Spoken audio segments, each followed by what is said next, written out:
Are back. Thanks so much for joining us on Health Talk.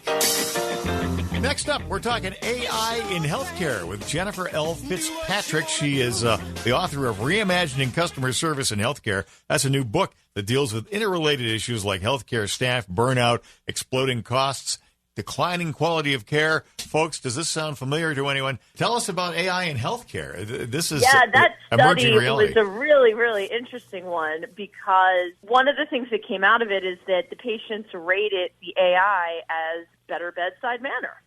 And with all the burnout and all the craziness of the last few years, all healthcare providers, I think, are trying to keep it together. They're working a lot of hours, and they sometimes don't take that extra moment to interact, ask how the person's day is going, have a couple of moments of niceties, even 30 seconds. And so I think one of the things that came out of that study is that patients, as we all know, it's common sense. They appreciate that. They want to feel like they're talking to a human being.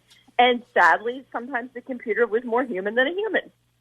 We're talking to Jennifer FitzPatrick about AI and customer service in healthcare. Customer service and healthcare are almost becoming mutually exclusive, right? Well, I think what happens right now is, in terms of healthcare, we're at this really interesting place because we've got some providers who say, you know what, I didn't go to charm school. I'm a great doctor. I'm a great nurse. I'm a great physical therapist. What more do you want? I'm not here to, make the person's day perfect, right? But really, all the data shows that if somebody feels like their doctor or their provider cares about them and knows a little bit about them, makes it a personal interaction, that they actually rate, not only give better reviews, but their clinical outcomes are better. And so whether this is a placebo effect or it's an effect of trust, we know that there is value in having a personal interaction with the patient. And I think every person would say, hey, I want to feel like my doctor cares about me. So where do you see the near-term role of AI being in healthcare?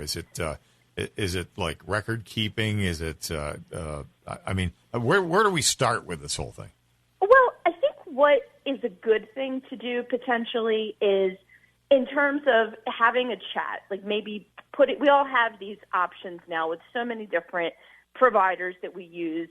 You use a chat, and I think that that's a great option. But one of the things that concerns me, and I think still needs to be examined, is we all know, you guys know this as well as anybody in the healthcare field, when there's the name of maybe a prescription. They make these drugs, the names of them so complicated, so long, and a lot of them sound alike. And so sometimes I have the concern, like, what if somebody isn't spelling something properly? Or what if somebody says something into the voice machine and it comes out in a different way? And maybe you're on an urgent care chat session and then maybe there is going to be a doctor or a nurse practitioner come and look at the chat and then make recommendations. I think we have to be really mindful that it's catching those sorts of mistakes, because not everybody, especially if you're not feeling well, especially say in an emergency or an urgent care situation. So I think that is one of the limitations right now. But I think also it's great to integrate as much technology as is going to be up to the task at this point, because we have such a shortage for every provider, doctors, nurses, social workers, psychologists. I mean, we have a shortage, and never mind the fact nursing assistants. That's probably one of the biggest shortages we have. So anything we can do to streamline is going to be very, very helpful to getting people the quality care that they need. Don't you think it's one of the critical things that we have to do first is bring people along with the concept of AI, and because otherwise you're going to get a big backlash, right? People are going to say, no, I don't want to talk. That's my problem with going to the doctor. He's just looking at a computer the whole time. And I think if you surveyed any number of people out there and asked them what is artificial intelligence and how does it work, I think people are grappling with what AI even is. So, well, people are. Sorry, go ahead. No, I was just going to say,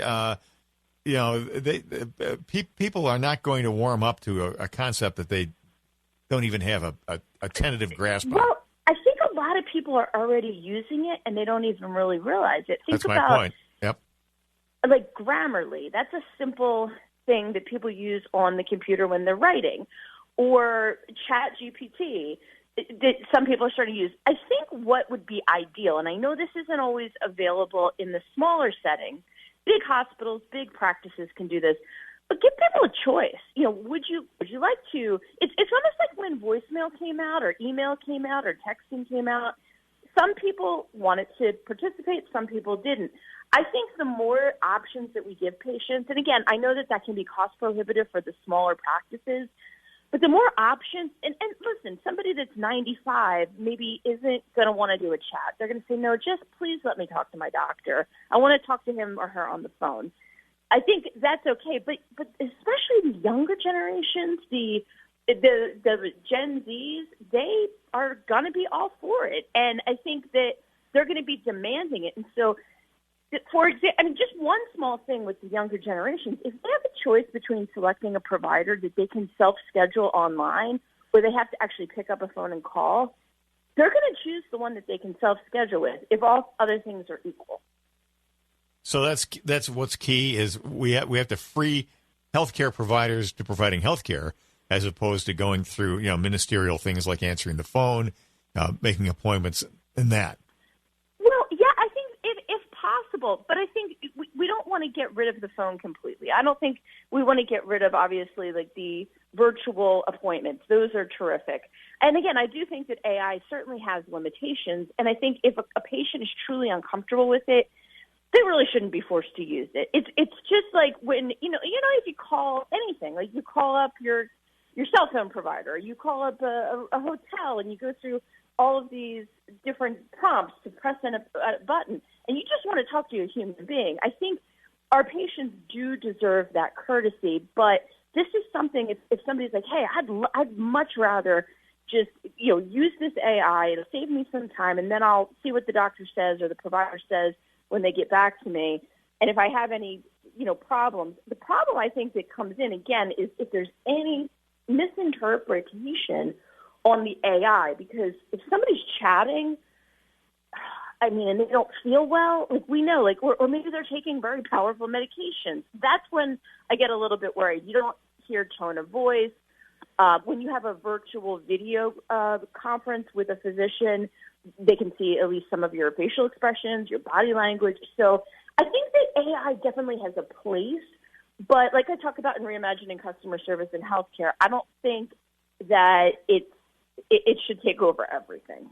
Yeah, that is the danger. Galloping technology is almost never a good thing. Dr. Paul Sussman from Center for Cosmetic Dentistry.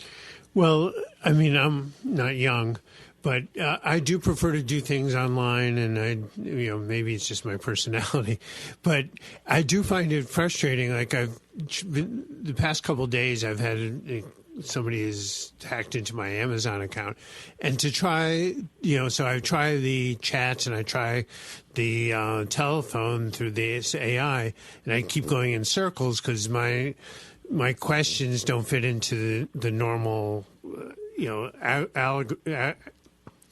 algorithm for what people call about.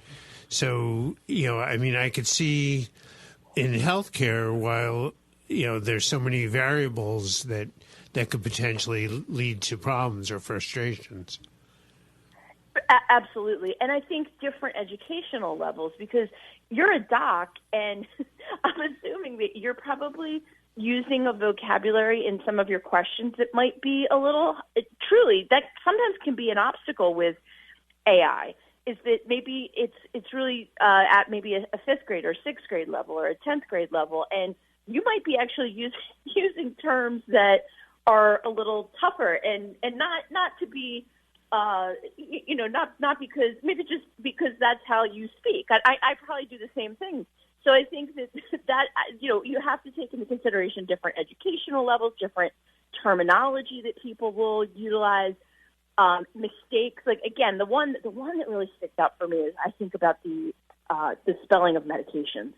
Yeah, that would be an obvious one to me too. You know what, Jennifer, we're out of time. So the fascinating subject. We'll have to have you back so we can explore I would this love that. in more detail. Your book is Reimagining Customer Service in Healthcare. Is that available at the usual outlets? Everywhere you can find a book. Amazon, Barnes & Noble, all the other good stuff. Got it. All right. Thank you so much. Thank you, Jennifer L. FitzPatrick, our